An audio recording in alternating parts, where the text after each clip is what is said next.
We welcome you to hour number 2 live right here on this Thursday morning on the early line on SportsGrid all across the SportsGrid network. That is DRS, Donny RightSide. I am Ben Stevens. Still 2 more hours to go here on TEL. A lot of National Football League conversation in this second hour, even with a guy, Donny, who did not watch the Super Bowl.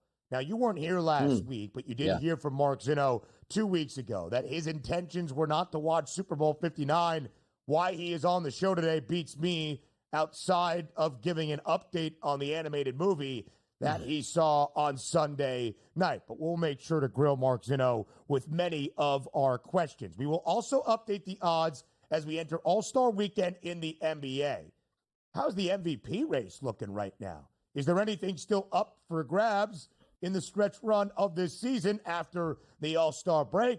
How about college basketball? What's the Wooden Award odds looking like at this moment as we near the month of March as well? A lot to break down here in this second hour on the early line. Yeah, it looks like everything is wrapped up in the awards category other than somebody getting injured and somebody sort of taking the mantle at that point. So a big hour coming up. Questions need to be answered about certain NFL topics. Who's coming back? Who's a good coach? Who's not a good coach? We'll get to it all. We will. Yes, we certainly will. Donny, it's the offseason, but the NFL doesn't slow down. Headlines, news, notes, everything you need to know, including Travis Kelce's football future. On his podcast with his brother Jason, the New Heights podcast, Travis Kelce was asked about his time reflecting on what this offseason is going to hold after the hunt for history for the Chiefs comes up short in Super Bowl 59. Now, all Super Bowl week in New Orleans, as the chase for history continued, Travis Kelce was telling everybody who would listen, I still got a lot of football days ahead of me. I'm coming back. I'm feeling good. Yesterday on the podcast that was released, a slightly different tune. Quote, I know everybody wants to know whether I'm playing next year. And right now, I'm just kicking everything down the road. I'm kicking every can I can down the road. I'm not making any decisions. So Travis Kelce, Donny, will take his time to decide his NFL future, ultimately to begin 2025. Do you think Travis Kelce is out there for Kansas City? I always said no at this point. Like, I don't know what was worse, his suit that he wore to the stadium or his actual performance in the football game, you know, in the Super Bowl where they got absolutely hammered. Understand this, like, it's very emotional after a game ends. I don't know if I could do this again. Then you sort of get the juices flowing over the next couple weeks. But he's not a young football player. He has a ton of money. He's going to make more money when he retires. Who wants to go through another long season when you already just won the 2 Super Bowls? You couldn't get to the third, so you don't want to go out with a loss, but you think there's a better opportunity next year for you to win, even though you have to make it through the football season healthy. For me, if I'm Travis Kelce, I am the best tight end in the history of football. Multiple Super Bowl championships, tons of money in my pocket. Go be healthy and happy in the offseason and ride off into the sunset. You don't need to come back anymore to prove anything to anybody. Yeah, it is interesting, DRS, because you want to go out on your own terms. You can see those stats and the career accolades right there for Travis Kelce. 12 years, all in Kansas City. He has been a Pro Bowler each of the previous 10 years. Prior to 2023 and 2024, he was on one form of the AP first or second team All-Pro around the NFL for 6 straight seasons. He, in my estimation, Rob Gronkowski probably would argue otherwise, but Travis Kelce is the best tight end ever to do it in the NFL, if not the best, one of the 3 or 5 best ever to lace it up. And Donny, he hasn't been an all-pro necessarily the last couple of years, but he's still been incredibly productive. Even this season, considered to be a down year for Kelce, still by far Patrick Mahomes' top target. 133 targets throughout the regular season. Nobody else on the Chiefs had at least 100 targets throughout the regular year. So Travis Kelce is still productive and prolific for this KC team. Is he what he once was? No, but he's 35 years old.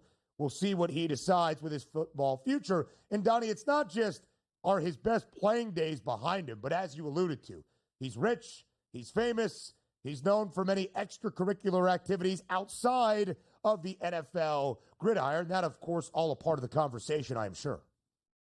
Exactly. And that's what you have to weigh. Like, am I playing for my family like I maybe have done in 1982? Like, oh, I got to, sell cars in the off season. I better get one more season out of playing football where I can make some money. He has enough to retire at this point, but also understand this. Like, you are looking at not life expectancy, but quality of life once you retire from the game. Like NFL players that play 15, 16 years and take a beating, they don't really get around too well in their 40s and 50s, let alone 60s and 70s. He's healthy right now. He can get away without a catastrophic injury. He's got tons of money here. And also, still being around the football games, I think, invigorates these guys. If he wanted to, he could be on Amazon Prime, or he can go out there and be on Netflix or NBC or Fox and be a part of those game day crews just to get those still competitive juices flowing. You see a lot of players do very well at that point and make a ton. Like Tom Brady retired. He's getting $30 million a year. Forget about endorsements. $30 million a year just to call one game a week in the booth here. That's something you have to look forward to now and embrace it.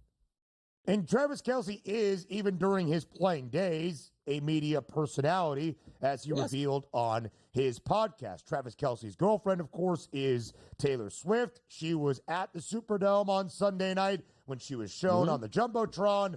She was ruthlessly booed. Saquon Barkley not having any part of that, not understanding why Taylor Swift was booed. Maybe that's Saquon Barkley backing up a former Eagles fan in Taylor Swift.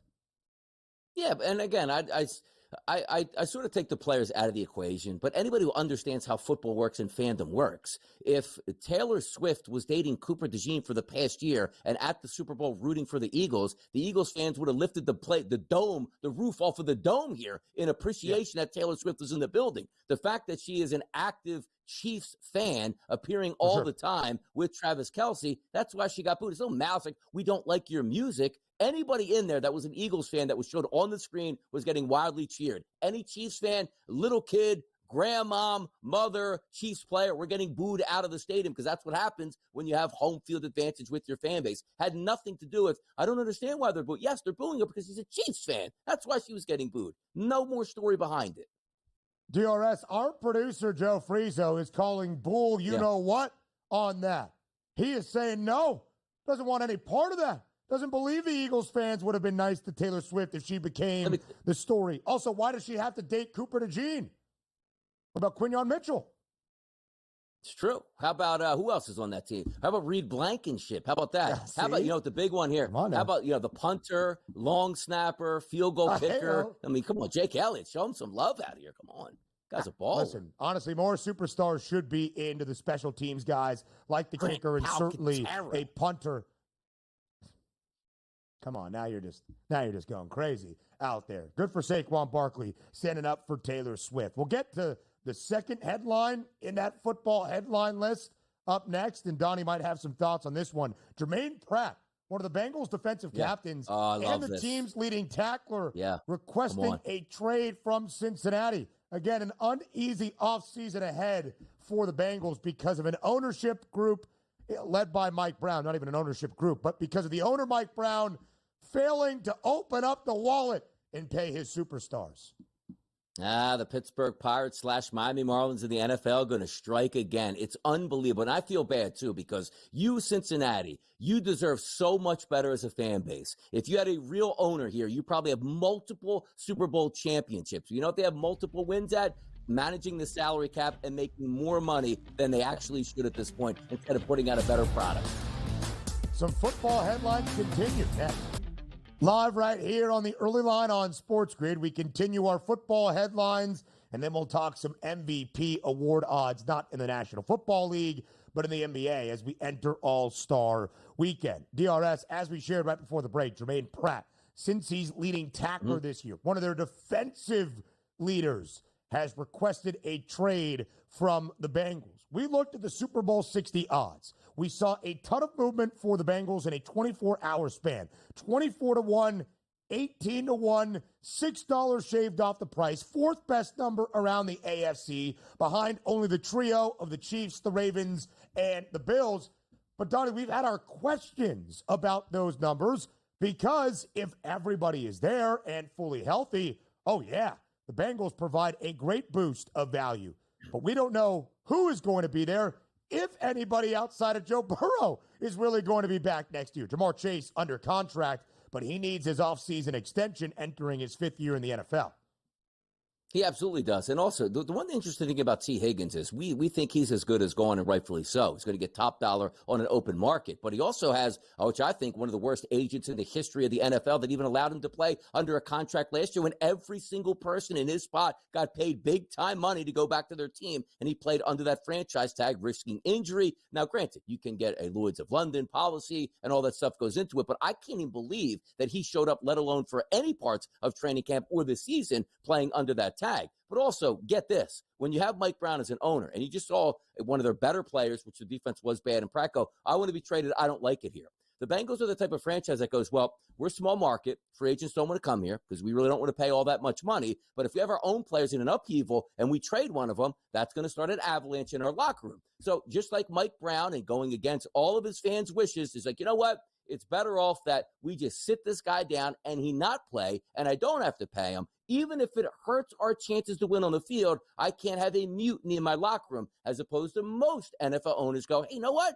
Fans love us. Fans want to win. Fans want to pay their money to come see us, and I want to give them a good product. If you would have told me Mike Brown was like, hey, one of the better owners in the NFL, you would have Jamar Chase already signed, Burrow signed, you would already have T. Higgins signed, you'd have Trey Hendrickson signed. Like, think about the guys that he's fighting with. Like, Joe Burrow got his money because the quarterback has to get his, right? But Jamar Chase is one of the best wide receivers in the game. You should be reaching out saying, I know it's going to cost me a lot of money. Let's get this done sooner than later. T. Higgins, you're homegrown. You love it here. You want to play. You love Joe Burrow. The fans love you. Sign him. And also Trey Hendrickson leading the NFL in sacks. Like, hey, buddy, I want a new contract. I deserve more. You signed a contract. You own up to it, and you better like it or we'll just sit you down. What a terrible run franchise. It's a shame that Bengals fans have to put up with this win. They could be on the cusp of a dynasty, but Mike Brown's like, dynasty? I'd rather make more money. Let everybody go. They should be on the cusp of a dynasty. They should be a perennial contender. And now Joe Burrow's health has stood in the way of that, and an atrocious defense this past year. But if you signed everybody and you built around the margins for that roster, this Bengals team, I would bet my money on them right now. But I can't because I am not sure who is going to be there next season, despite that 18-1 price that grows shorter by the day for Cincinnati. All right, DRS, that last football headline, Matt Patricia, hired by Ohio State as the Buckeyes' new defensive coordinator. Of course, Matt Patricia, probably most well-known, not for being a two-time Super Bowl champion DC and 6 years in New England under Bill Belichick, but 3 years as the Lions head coach, where he went 13-29 and was fired after 11 games in the 2020 NFL season. And then as a defensive assistant 2 years ago for Philadelphia, who just had one of the best statistical defensive years and performances we've ever seen in a Super Bowl, was led by Patricia down the home stretch a year ago when the wheels fell off. How do you feel about this hire in the name and familiar face that is Patricia, now heading to the college ranks in Columbus? You would figure, like with Ohio State, you probably got your pick of anybody that you want who is available, right? It's an interesting hire because so much part of the college game is usually you want the young, hot defensive coordinator that connects with the players and is an absolute master on the recruiting trail.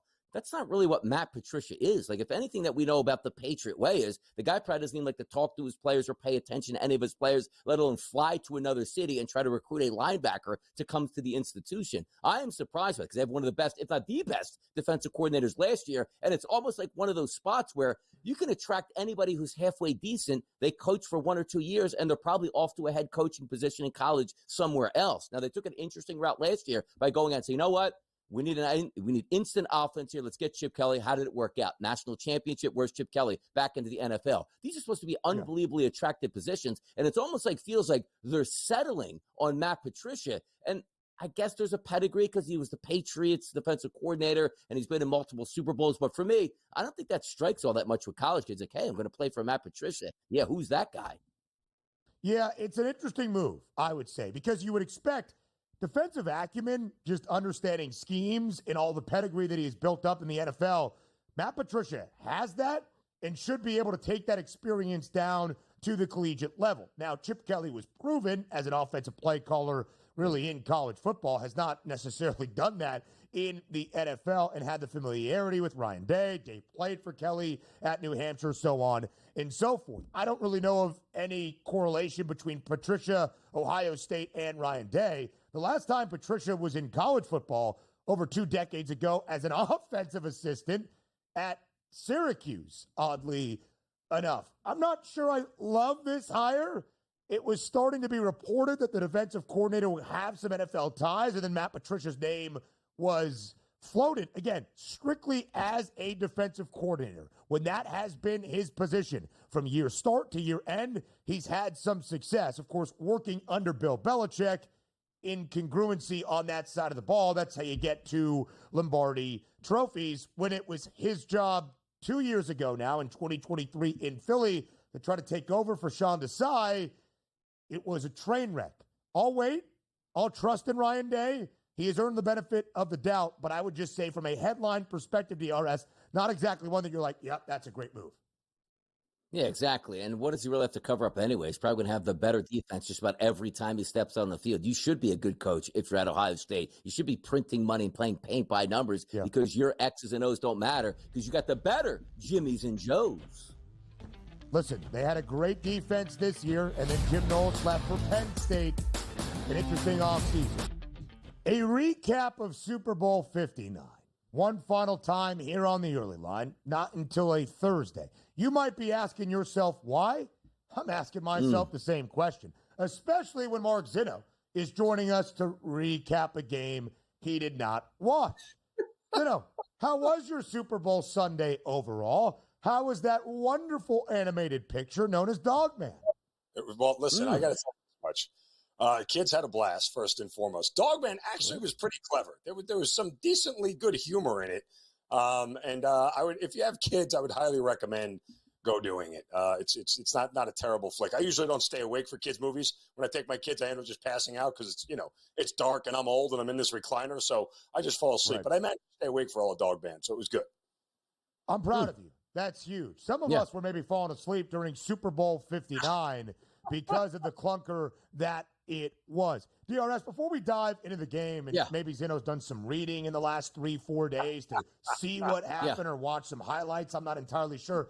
There was something you saw out of Mark Zinno, not the fact he skipped out on Super Bowl Sunday, went to the movie theaters, but what was that other thing that you saw?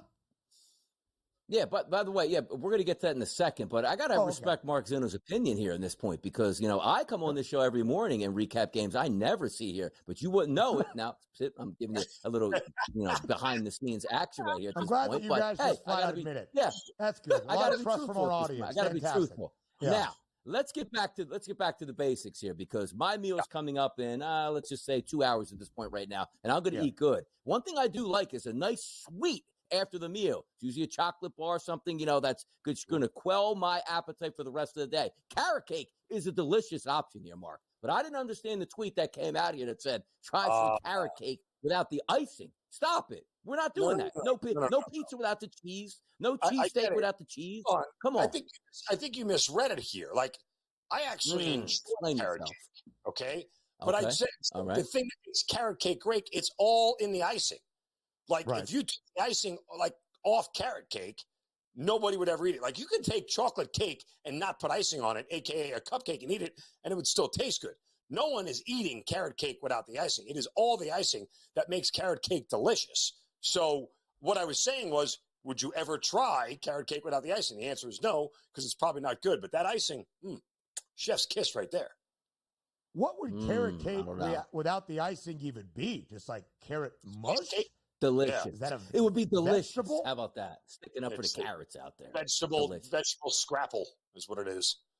So, Zinno, one of the main reasons that you didn't watch the biggest sporting event of each and every year, 127.7 actually did the highest watched Super Bowl ever in the history of the sport, just to clarify. Zinno, one of the reasons I believe you didn't watch, you were fed up with Kansas City, right? You thought the Bills would be the team to take down the Chiefs, to end the historic and dynastic run.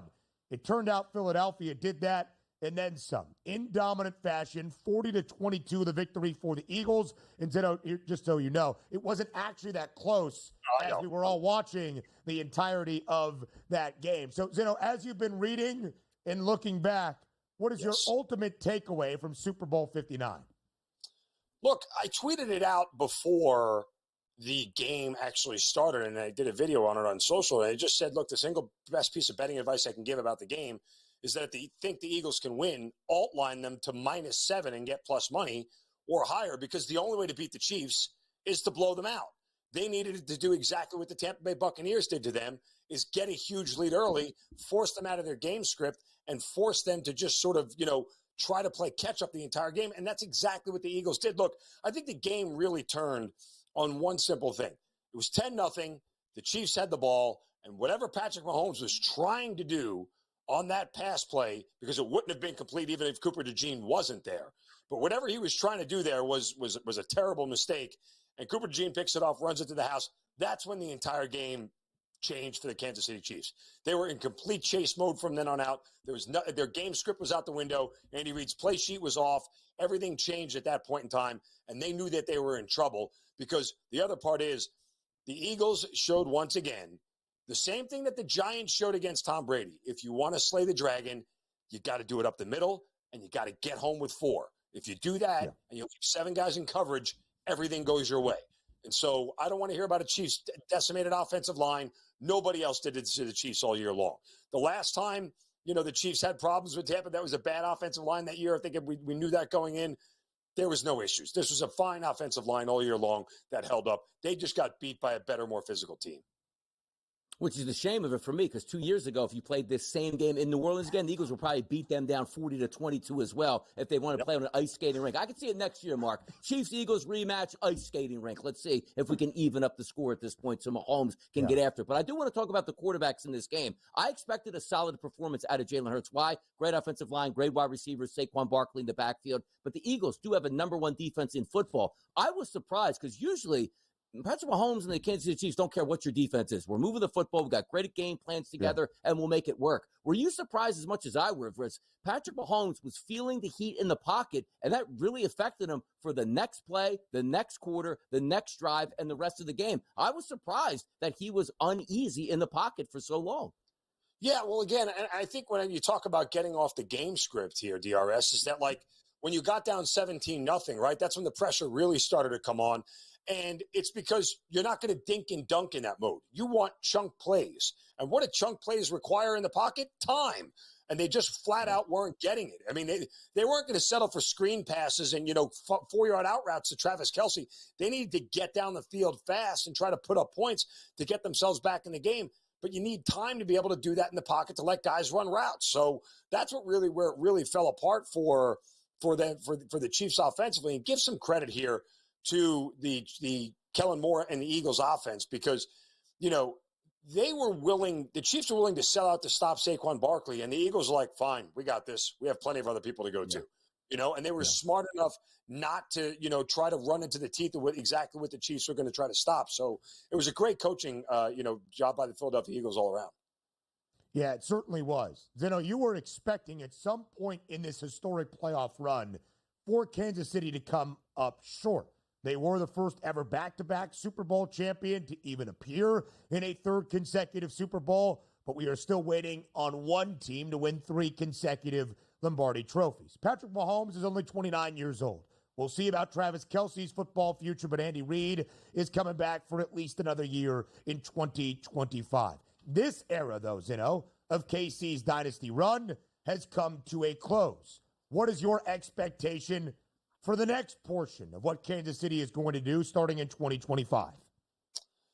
It's really, a transitional period. I know Andy Reid says he's back.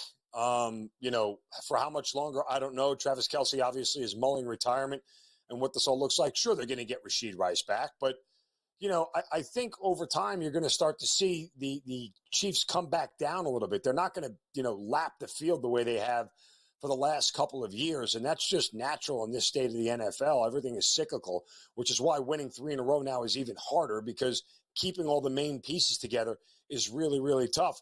You've heard me say it 100 times. I can't wait to see Patrick Mahomes play a football game without Andy Reid on the sidelines, because that's really when you're going to find out what the difference is between him and Andy Reid and how much together they are so much better as opposed to apart, similar to Belichick and Brady. Yes, Brady won a Super Bowl without Belichick, but unless you get another high-level coach in there for Mahomes, it's a huge drop-off from Andy Reid to the next guy. So I think there's a state of transition coming. I'm not saying the Chiefs are going to be irrelevant or they won't be competitive, but guess what? You got 3 teams in that division now who are all gunning for you to take you down. Remember, even the Colts, when they won 12 games for like 9 consecutive years and won the division for 9 consecutive years, you didn't win a lot. So, and they had a great quarterback and a great coach. So we'll see what the dynasty holds for KC moving forward. We'll talk about the Eagles' back-to-back repeating hopes as a Super Bowl champ. And the question everybody wants to know, will Mark Zinno be watching Super Bowl 60? And if so, how will he bet it very early on in the offseason? Zinno joins us once again up next. Live right here on the early line on SportsGrid. We win with Zin even early in the offseason as we look at the Super Bowl 60 odds and the expectations all around the National Football League entering 2025. Zinno, let's start at the very top because we have seen a ton of movement since these odds have been available in the last 72 hours or so. The Chiefs opened as the slight favorites in front of the reigning champs, now the Eagles.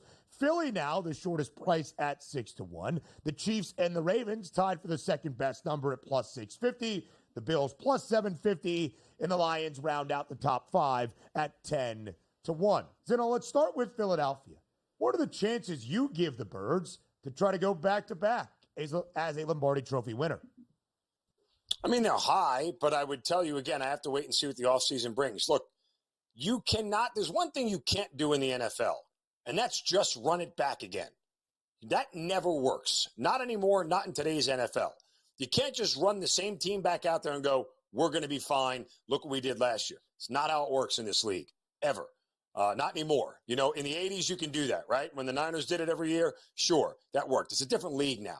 It's differently coached, different players, different everything. So the Eagles are still going to have to try to improve as best they can in certain areas because there's so much game film on them now for being successful that teams will be able to figure it out. So I think it's high. I mean, obviously, they're going to be the odds-on favorite to win the NFC East and the NFC.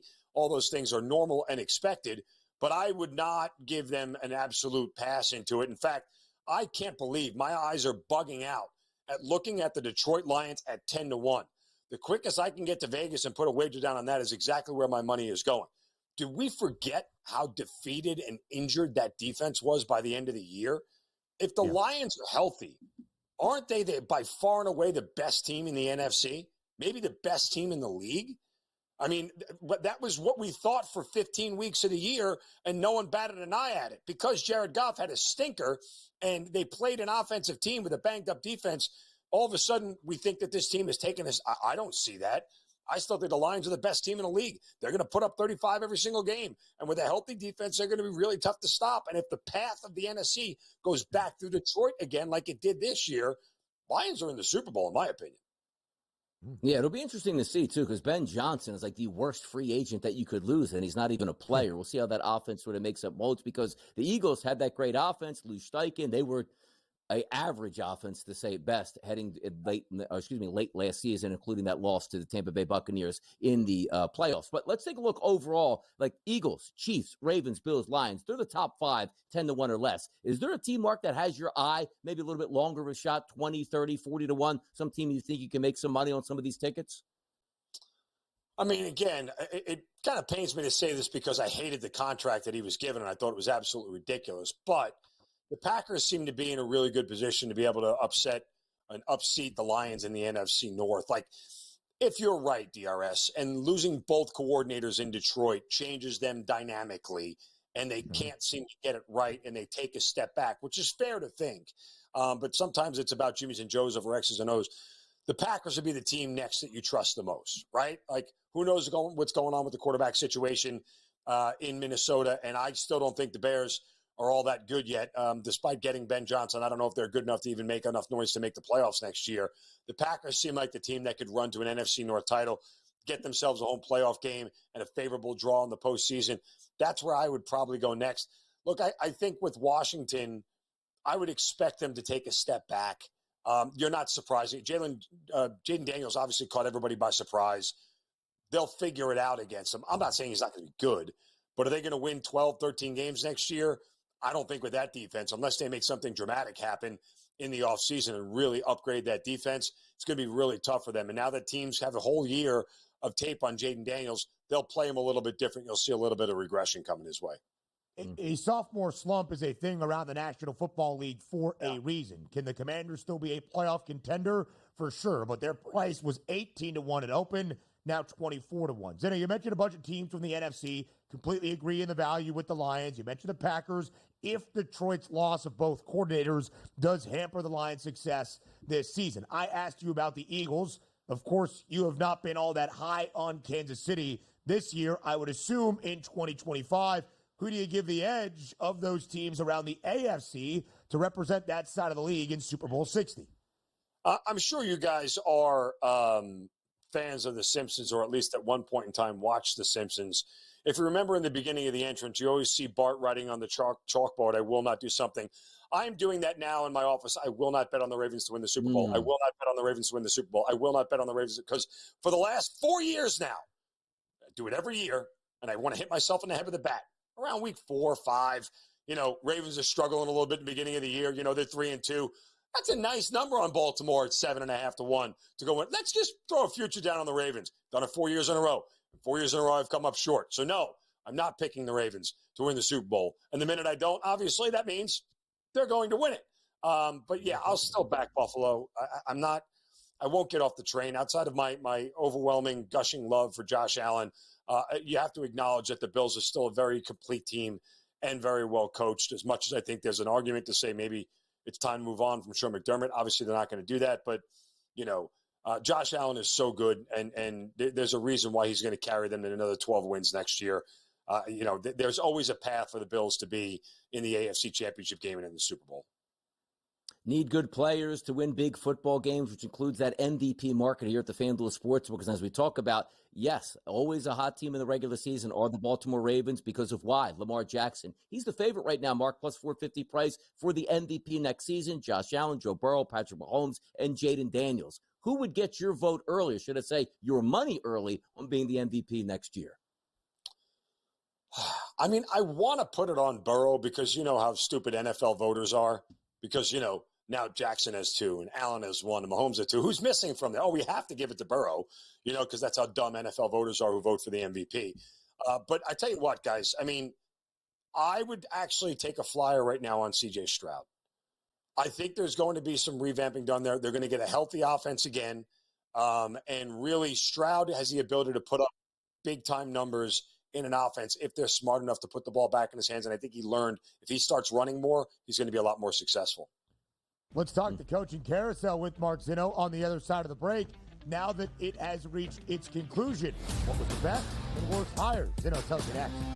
It's the offseason around the National Football League, and all 7 head coaching vacancies that we saw at a certain juncture of this NFL offseason have now been filled. The coaching carousel, at least at the head coaching spot, has stopped spinning around the National Football League this year. We talked about it yesterday. There you see the 7 vacancies that now have a new job for all of those NFL franchises. Mark Zinno joins us for a 3rd consecutive segment. Zinno, let's start with your favorite hire, the best hire. Who do you think made that best decision in tabbing their new head man? It's Pete Carroll going to the Raiders. I mean, finally the adults are back in the room. Finally, look at that look on Ben's face. Finally, there's somebody there who can bring some level of stability to a franchise that hasn't had any. Pete Carroll, look at the face on you. Hold on. Now I'm stopping. You speak. Tell me why you're so apathetic right now. Of all 7 of those on the board, you go with Pete Carroll, the one that came out of nowhere. This is no shot against Pete Carroll at 73 years old, an incredibly successful NFL head coach. The situation of which he finds himself, do you expect Pete Carroll to have success in Las Vegas? I expect Pete Carroll to have success anywhere he goes because he's that good of a coach. I mean, again, let's define success here. Get the organization back on the rails, get them competitive again on a consistent basis, and get them in the playoff conversation within the first 2 years. Do I believe Pete Carroll can do that? Yes, I do. Absolutely. They have quarterback issues that they got to figure out. I think Pete Carroll takes care of that. He did it to Seattle. He turned around that entire franchise and made them relevant after years of dormancy. So I 100% believe that he can do it again. But yeah, I think the adults are back in the room there, and they finally hired a coach. I mean, I think Gruden would have done the same thing had he been able to keep his job long enough if he hadn't sent some stupid emails. That neither here nor there. Yeah, pesky emails. Don't hit reply all. Nonetheless, but I think Carroll starts to bring that back again. So that, I think, is the best coach in the bunch there. With Mike Vrabel coming in a close second, everybody loves Mike Vrabel. I would tell you, I think Ben Johnson is an absolute fool. And not because he's a bad coach. That is a bad job to take. Look, I've said this repeatedly, and nobody ever wants to listen to me. The number one question you should ask yourself if you're going to take a head coaching job is very simply this. Can I win the division within the first 3 years? If the answer is no, don't take the job. Because if you can't win the division, okay, that means that you're always fighting for a wild card.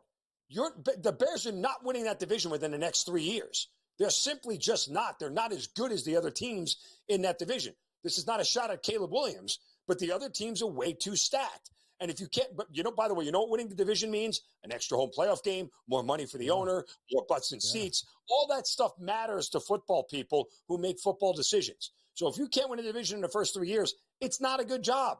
The most appealing job out there would have been the Jaguars because anybody can win that division in the next 3 years. Yes, Ben. Question. I'm going to pick on myself. Zinno, Pete Carroll is about to be a head coach in which division? The AFC West. But the measuring by your standards, you are telling me you think the Las Vegas Raiders are capable of winning the AFC West in the first 3 years of Pete Carroll's tenure? Okay, I should have clarified. If you're going to be a first-time head coach, Pete Carroll has already been to the top of the mountain. I should have clarified. If you're a first-time head coach, that was my mistake. I'm not like rechanging. I forgot this at first. Because, again, you get one crack as a first-time head coach. If you fail, you almost never get a second shot. That's the point. Pete Carroll's been to the top of the mountain, right? Like, he's already accomplished what he needs to. Him taking this job is about him putting the organization back on. And plus, he's not going to coach that long. He ain't coach until he's 80. He's not going to be here for 7 years. He's doing this for 2 or 3 years and then handing it off to somebody else. That's always probably been the plan. But if you're a first-time head coach, if you're Liam Cohen, right, or you're Aaron Glenn or whatever, take a job where you can win a division within the next 3 years. Donny, we haven't heard from you at all this segment. I'd just love to get some of your thoughts. No, you're like we're simpatico right there at that point because I love the hire, by the way, Mark, for the Raiders, but for the reasons of you're right, the adults in the room. Point this thing in the right direction. I'm old now. I got 2 to 3 years here. You'll be a better football team when you leave here by the time I'm done and you hand it off to the new coach. But quickly, Brian Schottenheimer, we need some thoughts on Schotty. Come on. Coach Schotty. Good. I mean, I think we're at a phase in America right now where we're giving highly unqualified people very high-level jobs. Seems to be a pattern. And that's what it feels like. We're giving very unqualified people high-level jobs and just winging it. So that may be the case here in Dallas. Good luck, Cowboys. Zinno, I love you, man. This might have been one of my favorite half an hours with you ever. A recap of a Super Bowl you didn't watch, and always a good time with that coaching carousel. We miss you. We thank you. Hour 3 up next. We welcome you to hour number 3, our third and final live right here on this Thursday on the early line on SportsGrid. He is Donny RightSide. I am Ben Stevens. Always a fun time, DRS, on this show, especially with Mark Zinno. We're going to continue to have some fun in this third and final hour. We'll have the prop perspective on this Thursday with TV Tom Vecchio. The Four Nations face-off in its second day in the opener for the United States of America. Who do you play for? USA on the ice tonight as they take on Finland. TV Tom will be here for all of that. 5 games in the NBA on the final night of action before All-Star Weekend in San Francisco. We'll talk some college hoops. We'll do a little bit of everything here in this last hour, DRS, on a Thursday on TEL. Including getting the people ready for the Eagles parade in Philadelphia tomorrow. Millions expected here as you watch a new version of America's team. Ratings, performance, merchandise, all into the equation, and it comes up now, the Eagles, the favorite team in the National Football League and the United States. How about that? The favored or favorite? I think those are very different. And now it's going to be the Gulf of Philadelphia, I hear. That's going to be renamed today because everybody loves the Eagles. How about that? Del Water Gap, or are we going all the way down? Beautiful. all the way up the Hudson, you name it, everything. It's Philadelphia coming up roses. I like that. Expecting at least a million people in the city of brotherly love on the day of love, Valentine's Day, a Friday, to celebrate the second Lombardi Trophy in franchise history. Donny is a lucky man, doesn't even have to get the wife a gift because Jalen Hurts delivered on Sunday night. That was the gift. So good. It goes like when you sit down with your daughter and your wife and watch the Super Bowl and understand, like, we don't even need presents anymore for the rest of our life because we're getting all the presents we need right now. It's a great life. It really is. Yeah, it's really good. Can't wait till they unbox that replica Lombardi Trophy to see the final present they will ever what I got you, honey. receive. I'm telling you right now, you can see the one over Donnie's left shoulder from Super Bowl 52, the first ever Super Bowl championship in Eagles franchise history. The Super Bowl parade is tomorrow. We are going to conduct our own Super Bowl parade probably March 15th or so would be my guess when that replica trophy gets to the RightSide household. I really want to do that. I think we can maybe expense. We probably can't expense anything, but we'll try to get you some confetti and we'll just launch it off. Like, again, sitting in the Cadillac, opening up the roof there, me sitting on top of it, have the wife drive around the neighborhood real slow with the two Lombardis and me waving to everybody. Like, we can get somebody out here from the SportsGrid Network to come shoot that parade by myself. Come on now. Can you see it going around the neighborhood? Like, who's coming up the street? I don't know. Some guy sitting on his roof with two Lombardi trophies. For sure. Now, that would be a good time. That would be a good time. Do your neighbors know you well enough to, like, have an understanding of what they would be witnessing? Or do you think they would be like, who is this weirdo on a convertible that he doesn't own with replica trophies driving around? Yeah, they'd be like, why is the guy who walks the dogs now sitting on top of a car? Like, that's probably what they would say at this point right now. Like, I don't understand what's going around. But they would understand when they see the two Lombardis, we might get some people lining up the spaces, on the street. DRS, in South Jersey, because of its proximity to regional Philadelphia, are most people Eagles fans? Like on your street, in your block, in your neighborhood? Yeah. When I went out for halftime to walk the dogs, it was a party up and down the street where you might have thought the game was over, which, for all intents and purposes, it was. Yeah, it was lit on my street. I think we need to do this parade because maybe people come outside and like wave back to you and like say hi and make banners. Like that would be a really good Beeping time. the horn. Right. Making sure everybody's out there, of course. Sure. Yeah. For sure. Well, and then you can smoke a cigar. You can teach everybody how to properly smoke a cigar with a two-handed technique. True. Just to make, we don't want to see, can we see the display right? No? Maybe later. No. We'll get back to that. Right. I'll try to get you to that at another time. DRS, Lombardi Trophy number 2 for Philadelphia in franchise history, number 2 in the last 8 years. The dynasty era for Kansas City, in this rendition, in the hunt for 3 consecutive Super Bowl championships, has come to a close. But they still have won 3 of the previous 6 Super Bowls. That's half. What are they going to do the next 3, 5 years? That was the question we wanted to hear from all of you out there in Fade the Public.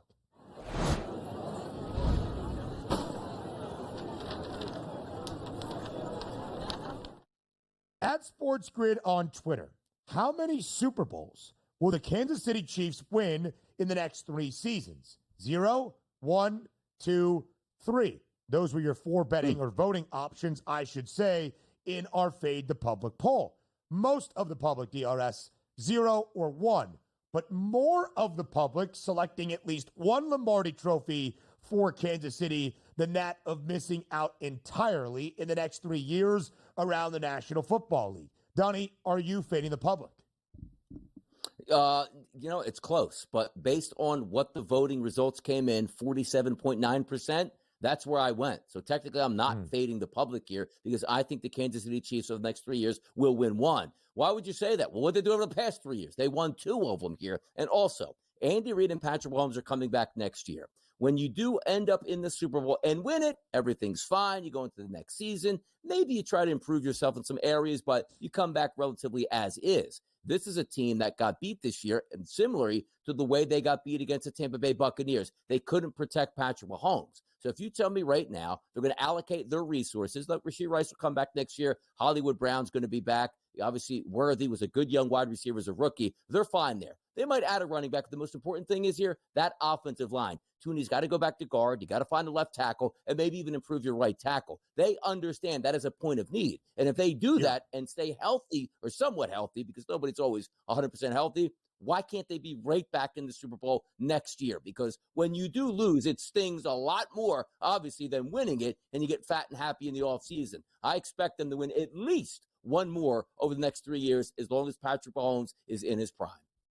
Yep, I say one as well. And I don't think that is overly optimistic for a team that has won half of the previous 6 and has played in the AFC Championship game all 7 years. Mahomes has been the starter in Kansas City. I bring up that point, DRS, because they are going to give themselves the opportunity. They have won 5 of those 7 AFC Championship games as well. They are not the reigning Super Bowl champs entering this year for the first time since the 2022 beginning of the NFL season, but they will be the reigning AFC champs once again.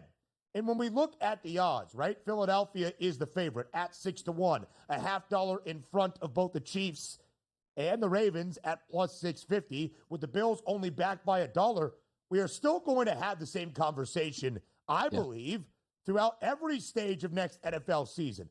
The only team with a pedigree in the AFC in the last half decade plus is Kansas City. Of course. And also the changing of the guard, meaning like players turn over. Mahomes is going to come back. That's the key linchpin. You know who else is? Steve Spagnuolo is your defensive coordinator. Oh, he's going to be back. How about Andy Reid? Oh, he's going to be back as well. You look at teams that we talk about like Detroit, who haven't been to the Super Bowl, but lose their biggest cog in an offensive coordinator, and the Philadelphia Eagles. They were great on offense this year. Kellen Moore is gone. Does that mean they're going to be great next year? We don't know. Last time they lost their offensive coordinator coming off of the Super Bowl run, didn't look so hot. So Kansas City is going to return intact. That should be good for them.